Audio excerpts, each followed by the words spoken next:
दर्शक मित्रों नमस्ते। मैं डॉक्टर सुधीर शाह एडवोकेट आप सबका visa window Hindi series part 9 में स्वागत करता हूँ। आपको पता ही है कि मैं कई सालों से आप सबको यूएसए और कनाडा के वीज़ा के बारे में जानकारी देता हूँ। अगले पार्ट 6, 7 और 8 में मैंने आपको अभी जो 22 जून ट्रम्प का ऑर्डर था उसके बारे में जानकारी दी थी। 22 अप्रैल का भी जो ढंढेरा था उसके बारे में जानकारी दी थी। तो अभी हम लोग चलते हैं जहाँ से हमने छोड़ा था, अमेरिका का नॉन इमिग्रेंट B1 वीज़ा के लिए जानकारी देने के लिए। एक क्लाइंट मेरे पास आया, मुझे बताया कि सर मुझे अमेरिका का बिजनेस वीज़ा चाहिए, B1 वीज़ा चाहिए। मैंने 2 दफ़े अप्लाई किया लेकिन मेरा वीज़ा रिजेक्ट हो गया। मैं करीबन 10-15 साल से बिज़नेस करता हूँ, मेरा बिज़नेस काफ़ी अच्छा है। अमेरिका में मेरे कोई रिश्तेदार नहीं आए, मेरे लिए किसी ने ग्रीन कार्ड का पिटीशन दाखिल नहीं किया है, मेरी आमदनी भी अच्छी है, फिर भी मुझे वीज़ा क्यों नहीं देते ये लोग। मैंने उनसे पूछा कि आपने एप्लीकेशन में क्या लिखा, जो DS 160 फॉर्म था उसके अंदर आपने क्या लिखा था। तो बोला कि मैंने लिखा था कि मैं वहाँ का एक ट्रेड फेयर अटेंड करने जा रहा हूँ। मैंने पूछा कि आपने इंटरव्यू कौन सी भाषा में दिया था। तो उन्होंने कहा कि सर मैंने हिंदी में इंटरव्यू दिया था। मैंने उनको बताया कि आप ट्रेड फेयर अटेंड करने जाते हैं, आपको अंग्रेजी आती नहीं है, आप हिंदी में इंटरव्यू देते हैं, तो नेचुरली वो कॉन्सुलर ऑफिसर को ऐसा लगेगा कि आप ट्रेड फेयर के बहाने अमेरिका में घुसना चाहते हैं, वहाँ जाके परमानेंट रहना चाहते हैं। क्योंकि अगर आपको अंग्रेजी नहीं आती तो आप ट्रेड फेयर में पार्टिसिपेट कैसे करेंगे और लोगों से मिलेंगे तो उनसे बातचीत कैसे करेंगे।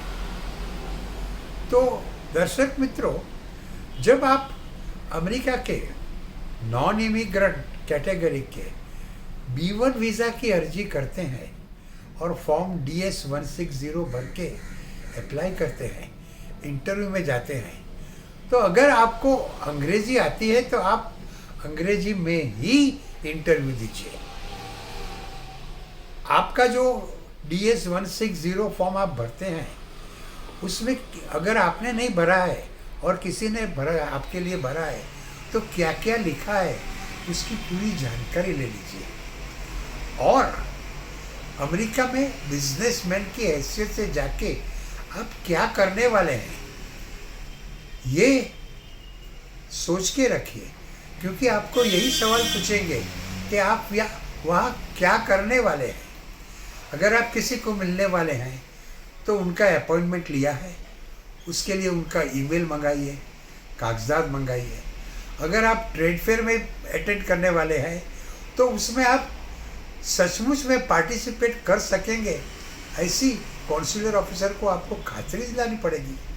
अगर मेरे वो क्लाइंट ने बताया होता कि वो एक इंटरप्रेटर वहाँ जाके रखने वाला है, या तो ऐसा बताया होता कि वो ट्रेड फेयर में मेरे जैसे लोगों के लिए इंटरप्रेटरों की सुविधा है, तो शायद उनको वीज़ा मिल जाता। तो आपको ये दिखाना है कि आप सही माने में एक बिजनेसमैन हैं।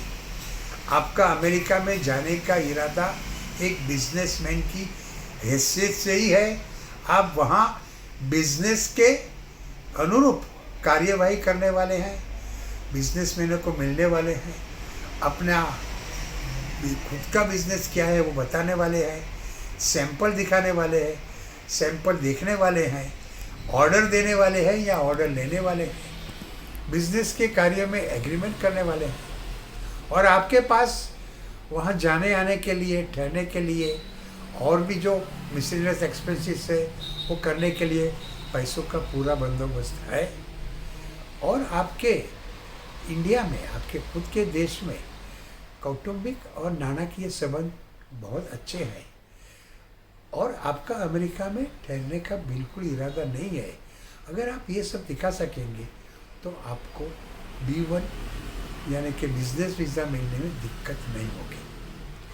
अब इंटरव्यू में आप अपने सब पूरे डॉक्यूमेंट्स लेके जाते हैं, IT रिटर्न्स, बैंक स्टेटमेंट और भी कागजात, पार्टनरशिप डील, ये कोई अगर आपने कोई ट्रेडमार्क का ये लिया है तो उसके कागजात। लेकिन वो लोग आपके कागजात देखते ही नहीं है, क्योंकि इंडिया से बहुत सारे लोग गलत काम करते हैं, गलत डॉक्यूमेंट्स, फॉल्स डॉक्यूमेंट्स लेके जाते हैं। इसलिए कॉन्सुलर ऑफिसर आपके डॉक्यूमेंट्स देखते हैं, वो आपको देखेंगे, आपका पासपोर्ट देखेंगे, आपका वीज़ा एप्लीकेशन फॉर्म है वो देखेंगे और फिर तय करेंगे कि आपको वीज़ा देना है या नहीं। अगर आपने बिजनेस 6 महीने पहले ही, 1 साल पहले ही स्टार्ट किया है तो उनको डाउट आएगा कि आप जेन्युइनली बिजनेस के लिए अमेरिका नहीं जाते हैं।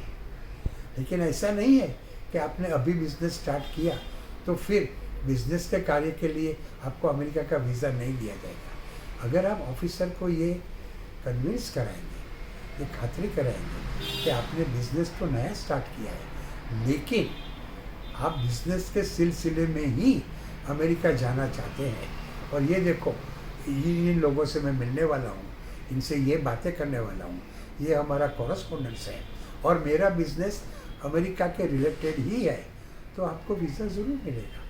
और एक बात का ख्याल रखना, आपका अपीयरेंस, आप जो पहन के जाते हैं वो भी बहुत मायने रखता है।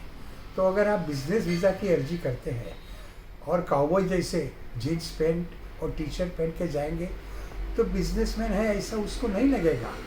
तो जब आप बिजनेस वीज़ा की अर्जी करते हैं तो आपका लिबास, आपका पहरवेश भी एक बिजनेसमैन जैसा होना चाहिए, और आपके मुंह पे टेंशन नहीं होना चाहिए, क्योंकि आप बिजनेसमैन हैं, आपके पास पैसा है, आप बिजनेस के कारोबार में अमेरिका जाना आप चाहते हैं, तो टेंशन क्यों हो। ये सब बातें ध्यान में रखना। अगर ये सब बातें ध्यान में रख के आप अर्जी करेंगे तो आपको बिजनेस वीज़ा ज़रूर मिलेगा। और एक बात बहुत बहुत याद रखना, जाली डॉक्यूमेंट्स मत लेके जाना, जाली डॉक्यूमेंट्स का इस्तेमाल मत करना। फॉर्म DS 160 में जो कुछ भी लिखो वो सही लिखना, क्योंकि अब वो फॉर्म परमानेंट रिकॉर्ड हो जाएगा। 10 साल के बाद भी आप वीज़ा की अर्जी करेंगे तो वो लोग फट से आपका आज का भरा हुआ फॉर्म देख के बताएंगे कि भाई आपने 10 साल पहले तो ऐसा लिखा था, अब यूँ क्यों लिखा है। तो ये सब बातें ध्यान रखना। अच्छे ढंग के कपड़े पहन के जाना, मुंह पे स्माइल रखना, ऑफिसर को गुड मॉर्निंग गुड आफ्टरनून कहना, सच्ची सच्ची सब बातें बताना, कॉन्फिडेंस रखना, आपको वीज़ा ज़रूर मिलेगा। और बिजनेस वीज़ा के बारे में आपको और कुछ जानकारी चाहिए तो टेंशन मत लेना, मैं हूं ना। और एक बात और बता दूं, ये जो 22 अप्रैल और 22 जून का प्रेसिडेंट ट्रम्प का जो ढिंढोरा है, उसमें B1 वीज़ा वालों के लिए कोई पाबंदी नहीं है। आप एक बिजनेसमैन की हैसियत से आज भी अमेरिका जा सकते हैं। तो डोंट वरी, मैं हूं ना। नमस्ते, जय हिंद।